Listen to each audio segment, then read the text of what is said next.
Kurumirira mbura nene iria ikoretwo ikiura icigo-ini itiganite, riu kuri na mututhuko wa mirimu iria yumanaga na maai ma giko na maria mahuthagirwo micii-ini.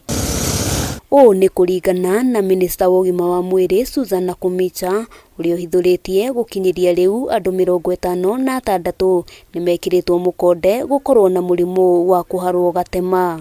Outbreaks continue to exert pressure on our health systems, and normally they compromise the delivery of service to our citizens. Ihinda-inĩ rĩu ministry nĩ hithũrĩtie atĩ oho njera-inĩ ĩmwe kaunti-inĩ ya Nyeri nĩ magumiirwo nĩ thĩna wa kũharwo, na NAKHUMICHA akiuga arĩa magumiirwo nĩ maratabanĩrio ithimi itiganĩte nĩguo kũmenyekana thĩna wao na kana marĩ ũgwati-inĩ.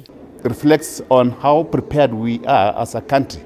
So I think as a country this program is going to support us in terms of preparedness. Ona kuri uguo ministry iranĩire thirikari ĩrĩ mĩhang'o-inĩ ya gũtigĩrĩra akenya matirĩ ũgwati-inĩ wa kũgwatwo nĩ mĩrimũ ĩrĩa yumanaga na ũhũthĩri wa maai ma gĩko, kũrĩa ningĩ morĩtie akenya gũthũrimaga ũkinyanĩru wa maai marĩa marahũthĩra nĩguo kwĩyeheria ũgwati-inĩ. We have invested in the laboratories, the National Quality Control Lab. We will call for assessment of a country to see if we have been able to attain level 3 majority.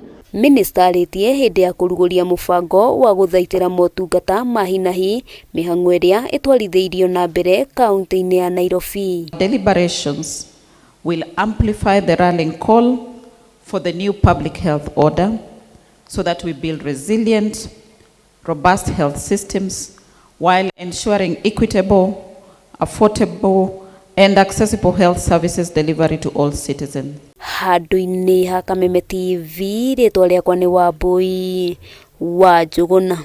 For Eastern and Southern Africa, please, ladies and gentlemen, let's give a round of applause.